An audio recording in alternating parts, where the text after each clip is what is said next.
50 years ago, America lost a war it never officially declared. 58,000 soldiers died. 3 million Vietnamese perished. But the ghosts of that jungle still walk among us. The Vietnam War ended in 1975. So why, half a century later, does it still divide families at dinner tables? Why does it haunt our politics, our military decisions, our national identity? This is the story of the war that changed everything. The war America still can't forget, and perhaps never should. To understand why Vietnam haunts us, we must travel back to 1954. The world is divided.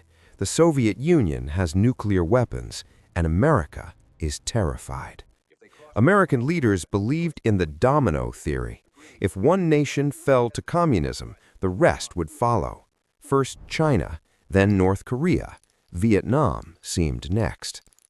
President Eisenhower warned, "You have the possibility that many human beings pass under a dictatorship that is inimical to the free world." It sounded noble. It sounded necessary. But Vietnam wasn't asking for American salvation. It was asking for independence. After decades of French colonial rule, the Vietnamese simply wanted to be free. August 4th, 1964, the Gulf of Tonkin. American destroyers report being attacked by North Vietnamese torpedo boats. President Johnson demands retaliation. But here's what haunts us. The second attack never happened. Sonar operators mistook weather interference for enemy torpedoes.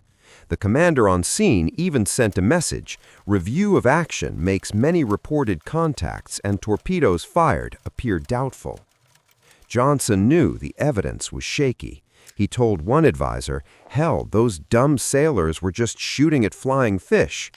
But he needed public support, so he told Congress the attack was unprovoked. They gave him unlimited war powers. Not one senator asked to see the evidence. Within months, 200,000 American troops deployed. By 1968, over 500,000. A war built on a lie gained unstoppable momentum. Vietnam wasn't a traditional war. There were no front lines, no safe zones. The enemy could be anyone, anywhere. The average age of an American soldier in Vietnam was 19. In World War II, it was 26. These were teenagers fighting a guerrilla war they didn't understand in a jungle that wanted them dead.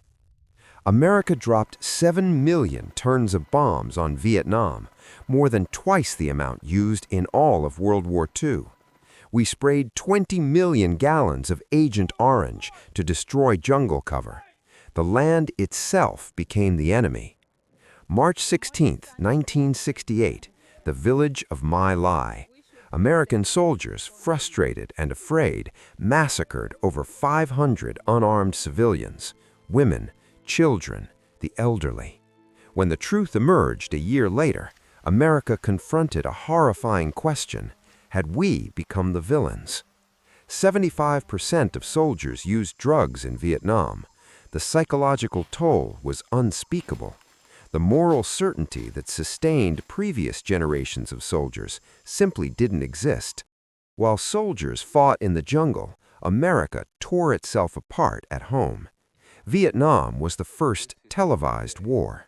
Every night, Americans ate dinner while watching their sons die in living color. The government said we were winning. The footage said otherwise. May 4th, 1970, Kent State University, Ohio. National Guardsmen opened fire on student protesters. 4 dead, 9 wounded. The war had come home. Families fractured. Father versus son. Hawk versus dove. For the first time in American history, supporting the troops and supporting the war became two different things. Muhammad Ali refused the draft. He lost his heavyweight title. He lost millions. But he said, "No Viet Cong ever called me nigger." Celebrities joined the resistance. The counterculture was born from Vietnam's blood. January 30th, 1968, the Tet Offensive.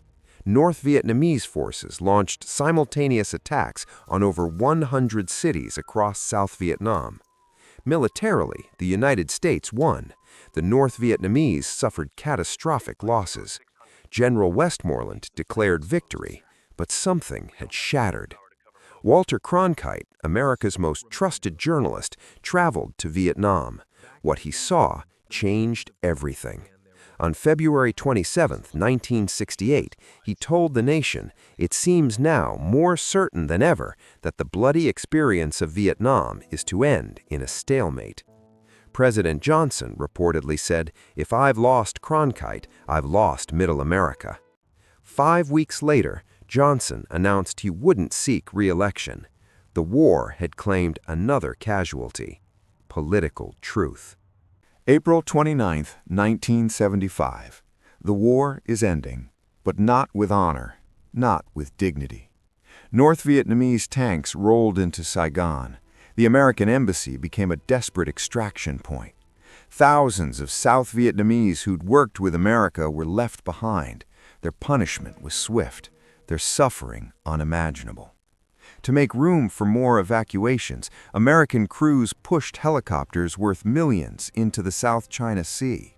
It was a perfect metaphor: waste, desperation, failure. America had lost. 58,000 Americans dead, over 3 million Vietnamese dead, 2 million Cambodians and Laotians dead. And for what?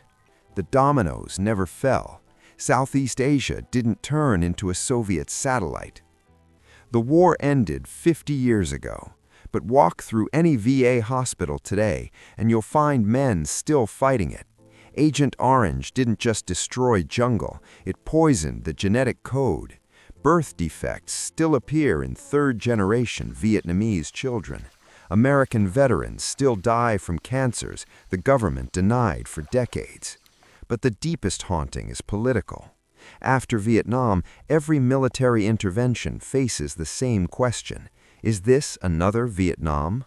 Iraq, Afghanistan, Syria. The ghost whispers, "You'll get trapped, you'll be lied to, the mission will fail." Vietnam taught America to distrust authority. Before Vietnam, 60% of Americans trusted government. After, it dropped below 30%. It never recovered. The cynicism in our politics, Vietnam planted those seeds. Vietnam was the last war with a draft. Politicians learned if you force Americans to fight wars they don't believe in, they'll burn the country down. So now we have a volunteer military. The burden falls on the few. Most Americans can ignore war entirely. 22 veterans commit suicide every day in America. The war they fought may be over, but the war inside their heads never ends. The haunting question remains: could it have been different? The Pentagon Papers revealed that every administration, from Truman to Nixon, knew Vietnam was likely unwinnable, yet they escalated anyway, not because they believed in victory, but because they feared the political cost of defeat. At every crossroads, leaders chose escalation over honesty. They sacrificed lives to save face. And perhaps that's the real reason Vietnam haunts us. It proved that governments will lie, soldiers will die, and truth arrives too late. Today, Vietnam is one of America's fastest-growing trading partners. The country we tried to save from capitalism is now embracing it enthusiastically. Some American veterans return to Vietnam, not for glory, not for closure, but for something deeper: the recognition that their former enemies were also young men following orders, also haunted, also human. The children of Vietnam don't hate America. Many have never heard of the war. The future has moved on. But should we let it? The Vietnam War still haunts America because it revealed uncomfortable truths we still deny: that our government can deceive us, that military might cannot solve every problem, that the cost of pride is measured in coffins. 58,000 names are carved into that black wall. Each one was someone's son, someone's father, someone's future. They went because their country called. They died because their leaders lied. And they haunt us because we owe them something we still haven't delivered, the wisdom to never make the same mistake again. The war is over, but the ghosts remain, listening, watching, waiting to see if we've learned anything at all.